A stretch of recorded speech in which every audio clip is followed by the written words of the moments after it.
Good morning, students. Today we will start from here. In June, Gandhi was summoned to Sir Edward Gate. जून के महीने में गांधी जी को sir Edward gate के पास बुलाया गया। एडवर्ड गेट कौन थे? द लेफ्टिनेंट गवर्नर, जो उस टाइम लेफ्टिनेंट थे। Before he went he met, lieutenant governor से मिलने से पहले, उनके पास जाने से पहले, leading associates and again laid detailed plans for civil disobedience if he should not return. तो गांधी जी जो अपने करीबी लोग हैं उनसे मिले और उन्होंने उनको डिटेल प्लान बताया कि अगर वो नहीं लौटे तो उनको जो सिविल डिसओबीडेंस का ये जो आंदोलन चला था उसके लिए क्या करना है। Gandhi had 4 protracted interviews with the lieutenant governor, who as a result appointed an official commission of inquiry into the indigo sharecropper situation. Gandhi ji ने 4 प्रोट्रैक्टेड होता है लॉन्ग, 4 लंबे इंटरव्यू किए लेफ्टिनेंट गवर्नर के साथ में, जिन्होंने एज ए रिजल्ट एक ऑफिशियल कमीशन को अपॉइंट किया जिसको क्या काम करना था, जो इंडिगो शेयर क्रॉपर्स थे उनके बारे में इंक्वायरी करनी थी। The commission consisted of landlords, government officials and Gandhi as a sole representative of the peasants. और इस कमीशन में कौन कौन थे? 3 टाइप के लोग थे, लैंडलॉर्ड्स थे, गवर्नमेंट ऑफिशियल्स थे और गांधी जी थे, जो कि सारे पीजेंट्स के इकलौते ही रिप्रेजेंटेटिव थे। Gandhi remain in Champaran for an initial uninterrupted period of 7 months and then again for several shorter visits. Gandhi ji Champaran में ऑलमोस्ट 7 महीने तक रहे और फिर वो चले गए और फिर बीच बीच में वो शॉर्ट विजिट के लिए आए भी वहाँ पर चंपारण में।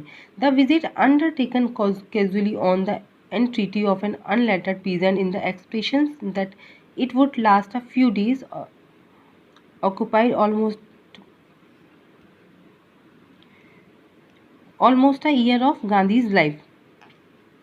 तो एक बार क्या हुआ, जो अनलेटर्ड पीजेंट यानी कि अनपढ़ जो पीजेंट है, एंट्रिटी होता है रिक्वेस्ट करना, तो एक बार गांधी जी से एक अनपढ़ पीजेंट ने रिक्वेस्ट की कि आप यहाँ पर आओ, एक विजिट करने के लिए आओ, इस एक्सप्रेशन में कि ये विजिट केवल फ्यू डेज़ की होगी, कुछ ही दिन की होगी। ठीक है, तो गांधी जी वहाँ पर आए भी, लेकिन इस ड्यूरेशन कितनी हो गई, ये ड्यूरेशन लगभग 1 साल तक की हो गई गांधी जी के लिए। ठीक है। The official inquiry assembled a crushing mountain of evidence against the big planters. अब जो ऑफिशियल इंक्वायरी बैठी तो ठीक है, तो उसमें क्या हुआ, जो बिग प्लांटर्स के खिलाफ बहुत सारे एविडेंस मिले। And when they saw this they agreed in principle to make refunds to the peasants. और जब उन्होंने ये देखा कि उन्होंने जो लैंडलॉर्ड्स थे उन्होंने ये देखा तो भाई अब वो इस बात पे एग्री हो गए कि हाँ भाई प्रिंसिपल के अकॉर्डिंग जो उन्होंने किया वो गलत था, अब उनको पीजेंट्स को जो अमाउंट थी वो रिफंड करनी होगी। But how much must we pay, लेकिन हमें कितना पे करना होगा? दे आस्क्ड गांधी जी, उन्होंने गांधी जी से पूछा। They thought he would demand repayment in the full of the money which they had illegally and deceitfully extorted from the sharecroppers.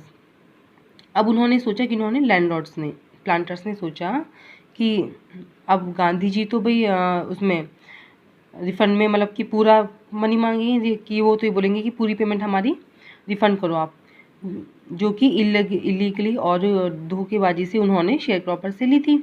He asked only 50%, लेकिन उन्होंने कितने की डिमांड करी? केवल 50% की। There he seemed adamant, writes reverend J.Z. Hose, a British missionary in Champaran, who observe the entire episode at close range.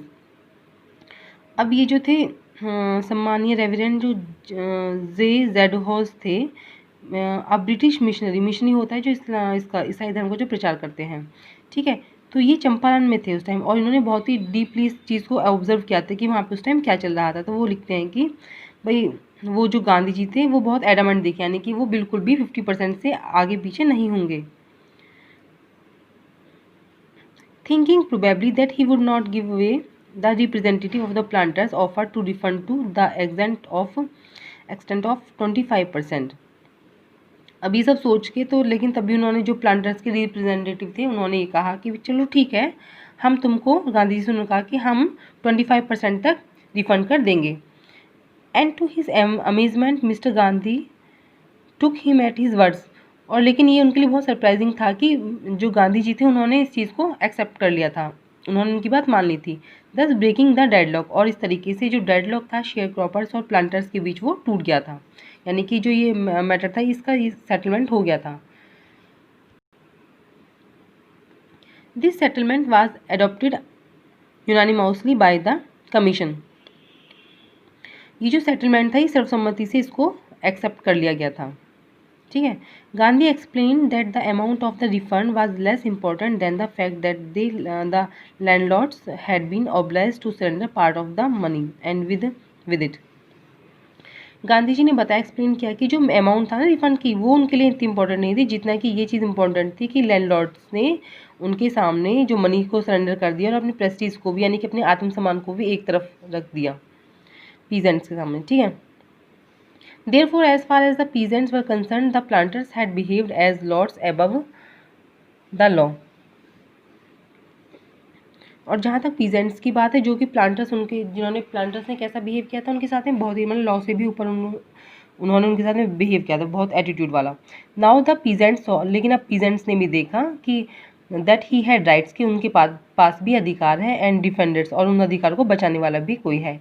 He learn करेज, और उनसे इससे क्या हुआ, उनमें हिम्मत आई थी बहुत ज़्यादा, पीजेंट्स में साहस आ गया था। ठीक है। तो दैट्स ऑल फॉर टुडे।